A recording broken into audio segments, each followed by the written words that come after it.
Hello, everyone, and welcome to part one of the lecture on chapter 16. This is our last chapter for the semester, adaptive immunity.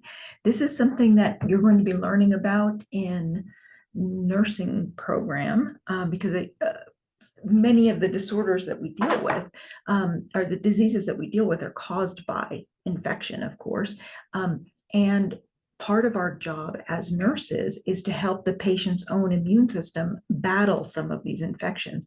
And some of the things that we do as nurses is help with vaccination programs, trying to get patients exposed to some of these microbes in a way that's not really dangerous to them, so that we can benefit from this adaptive immunity. So we're going to go into it in a little bit of detail so that you can understand what it's about. Let me recap what we did last time when we were talking about the entire immune system, including the innate defenses. So you saw this and this, and we said we're going to put it together. There are innate defenses, innate immunity. And we said first line and second line of defenses.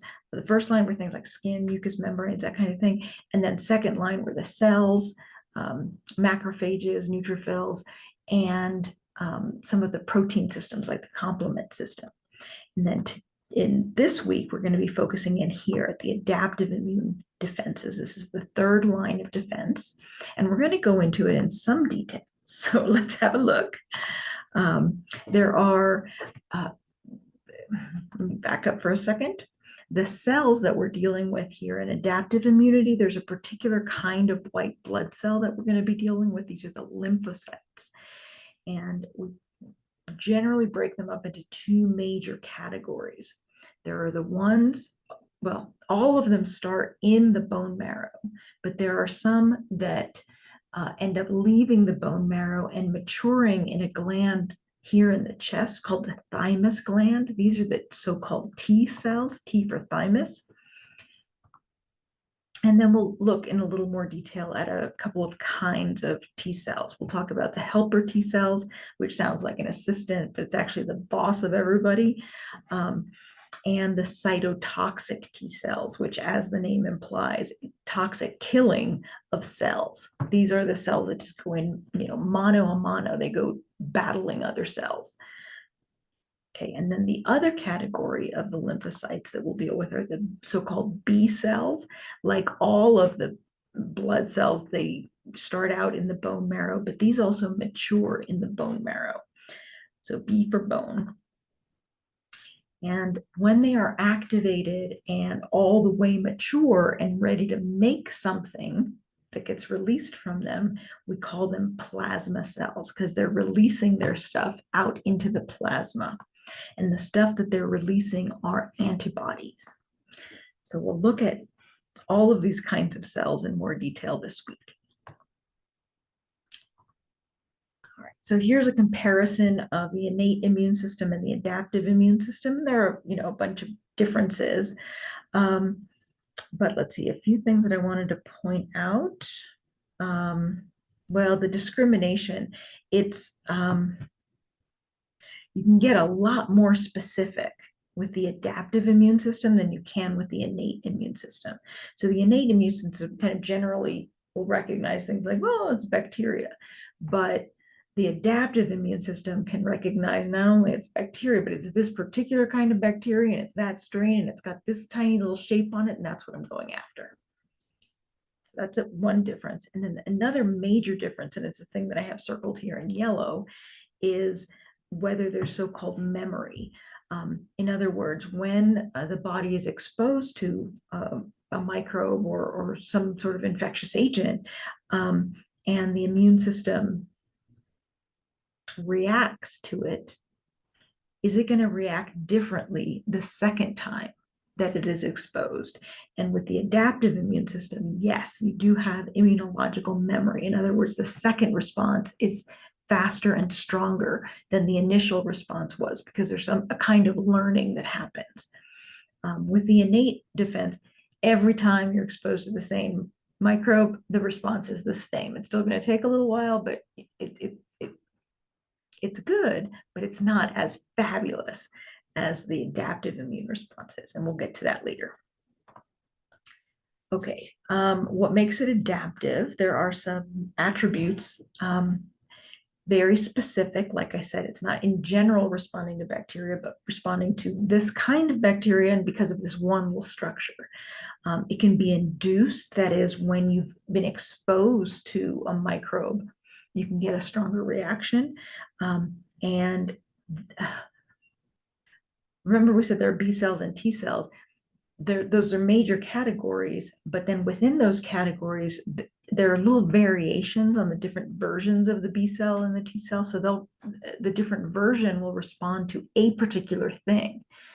And when it is exposed to that particular thing, bam, it starts making lots and lots and lots of copies of itself, lots of clones of itself. That's what clonality means. There's no easy way to say this. Unresponsiveness to self.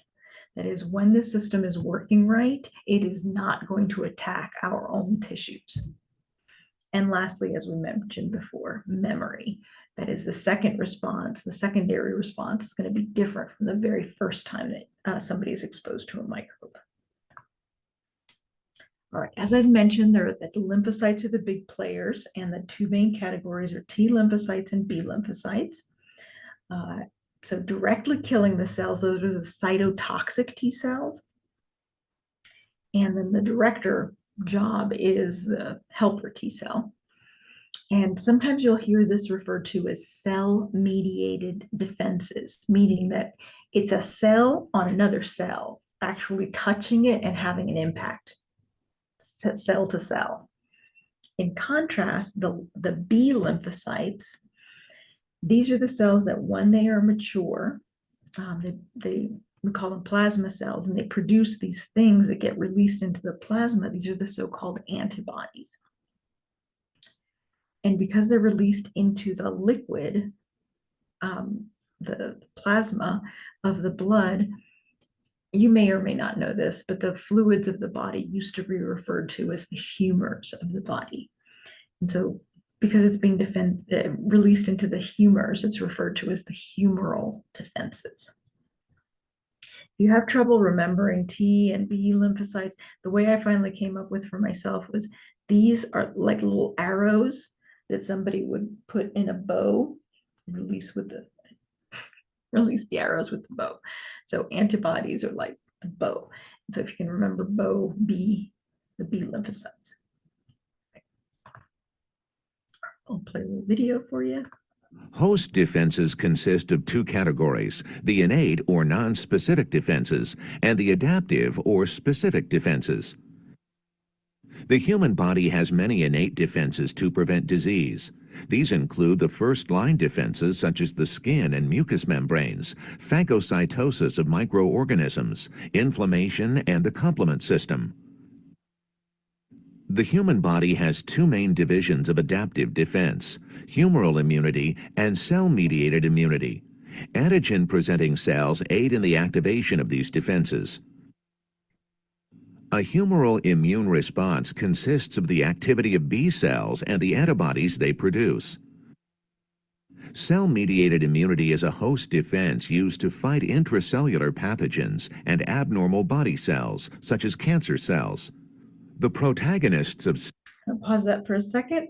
I didn't mention that. So that's a cool thing about the adaptive immune response that we don't have present in the inflammatory response is not only can the T cells go after a cell, one of our own cells that's acting funny because it's been infected by a virus, it can also go after our own cells when it's acting funny because it's becoming cancerous.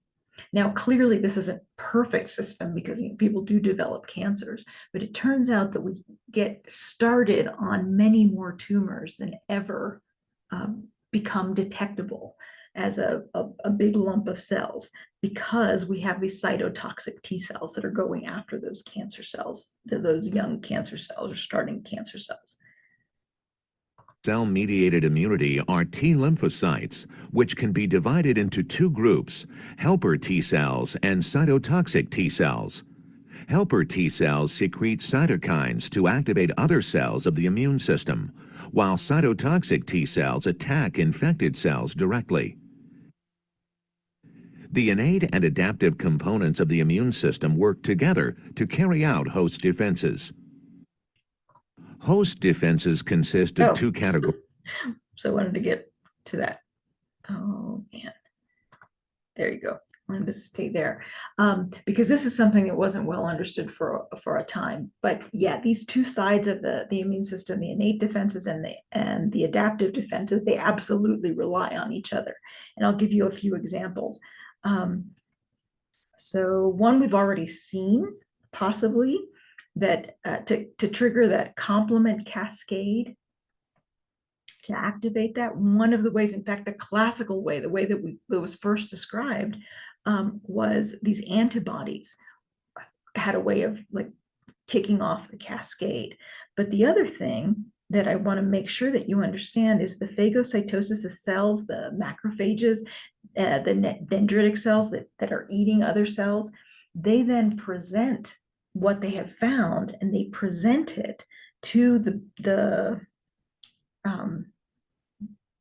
T cells and the B cell. They're showing like, I don't know how to describe it other than to say, this is the local cops, going to the federal, to the FBI and saying, hey, if you see anybody who looks like this, they're doing, they're causing trouble in my area.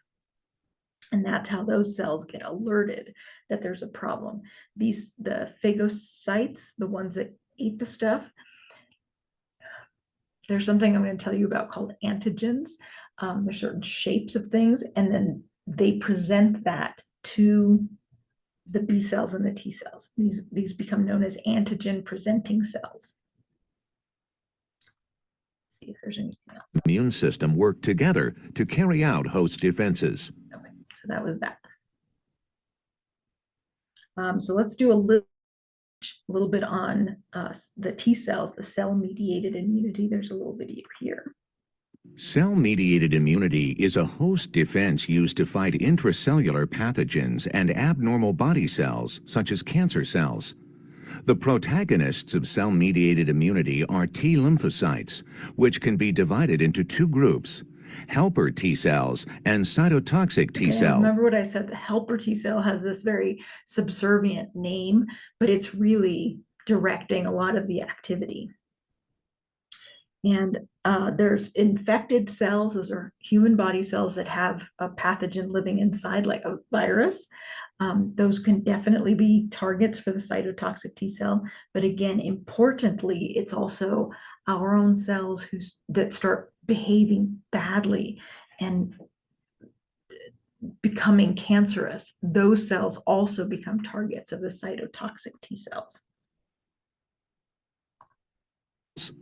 Helper T cells secrete cytokines to activate other cells of the immune system, while cytotoxic T cells attack infected cells directly.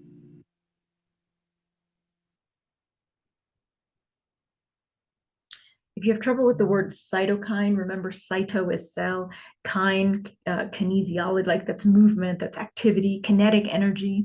So cytokines are signals that tell other cells to do something, to cause an effect on another cell. Okay, and now let's do the B cell side of things, the humoral immunity. I don't think that in this video they mention the word plasma, or maybe they do mention the word plasma cells and they don't talk about B cells. But remember, there's B cells, they get activated, they become mature plasma cells, and that's when they start making the antibodies, the arrows that are going to go after the microbes. The adaptive immune response is divided into two categories: humoral immunity and cell-mediated immunity. A humoral immune response consists of the activity of B cells and the antibodies they produce. Oh, short and sweet. Okay, yeah, so they never mentioned the word plasma cells, but it's when the B cells get activated and start to make the antibodies. At that point, many authors will refer to them as plasma cells. All right, so where do we find these cells? Some of them are, of course, in circulation, but we also find them in circulation in the slower part of the circulation, kind of the back alleys. That's the lymphatic vessels. it kind of parallels the venous system, and drains some fluid that's gotten into the tissues and takes it back towards the heart. The way I think about this is like, so a lot of the B cells and the T cells, they're hanging out in the lymph vessels and in the lymph nodes. Think of it this way: when police have a checkpoint on a road, like checking for drunk drivers or something like that, they don't generally do it on the highway. They generally do it on a back road, a smaller road where the traffic's a little bit slower and it's not as dangerous. That is what's happening in the lymphatic vessels and through the lymph nodes. So the cells can hang out there, they can meet with each other. There's antigen presenting cells that can find them and present their stuff. And the material is just not flowing quite as quickly. The material, the fluid is lymph, and it's essentially blood plasma without the cells in it.